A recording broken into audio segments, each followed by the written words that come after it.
Hi, my name is Carl Glassman, and this is my submission for EDOL 707 Assignment 1.3. This is on the book from Mark Crowley, Lead from the Heart. So, a little bit about the book. So Mr. Crowley, his premise of this book is that the old way of thinking and doing things, it needs to change.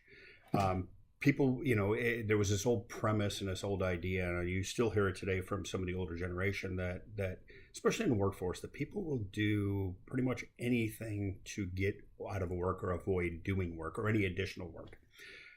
What Mr. Crowley has surmised in this book is that people desire meaning and purpose in their lives and their careers. So it's not just their personal life, but it's also their career, that people are searching for that meaning.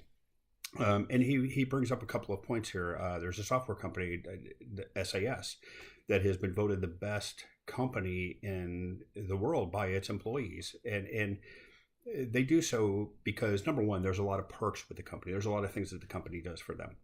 But it's not just that. It's the fact that they feel that they're treated properly, that they're respected, that they're recognized for their efforts within the company. And that's what really brings this company to the forefront in this area.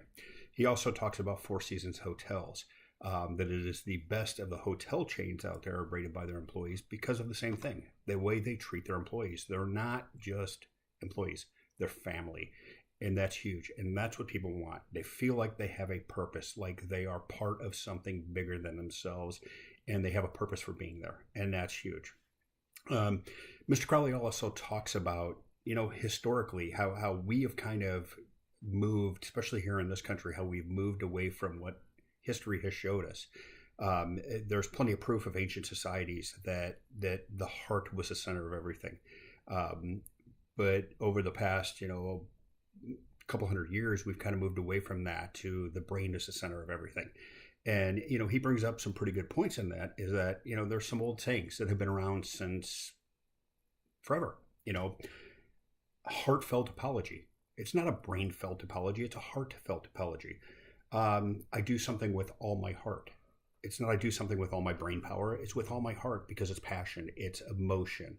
I put my heart and soul into it. It's not I put all of my brain power into it. It's your heart, because that's where we truly feel connection, is in the heart, not in the brain. He also talks about the 4 practices specifically for business and why we need to get back to this and what we need to do to get back to this. And he talks about, his first is hire people with heart. And this is to build an engaged team, a team that is doing something for something greater for themselves, or than themselves, excuse me. The second is heart to heart, connecting with people on a personal level. And this is one that in business we don't necessarily do anymore. We don't want to know about your personal life. It's about come here, go to work, and get the job done. And then the third is empowering the heart, and that's maximizing people's potentials. And the way that happens is by getting to know them on a personal level and recognizing what they are capable of doing and who they are.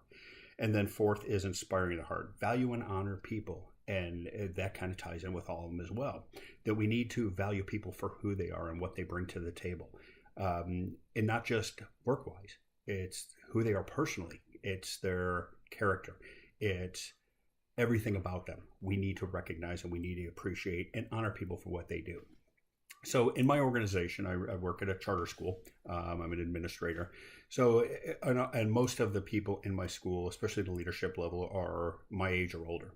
And we've kind of grown up with this adage that if we show people weakness, then we allow them to run all over. So we can't be weak. We have to keep that strength.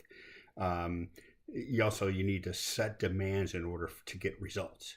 That's kind of that old sense of, how you get things done in business is that, if you don't set a demand, nobody's going to do what you want. And people need to know that the boss, who they are, and they need to respect their directives. And that kind of goes with those two as well. That if I don't keep constantly telling you I am your boss, then you are not going to do what I ask you to do. If you give someone praise, they will think that they're doing enough and will not push themselves to work any harder. And that's not true. We're finding that. Okay. So those are some of the obstacles that I will run into in mine. So here's the thing that I'm going to do. Number one, I'm going to recognize my team's efforts and praise their successes in everything, not just at work, in their personal lives too. The second thing I want to do is to seek to know them on a more personal level and daily to find out what's going on in their lives, to see is there something out there that is affecting them, because it could affect their work as well. And if I show that I care and that my sincerity is from my heart, then they will be more responsive to that and be willing to do more. Thank you.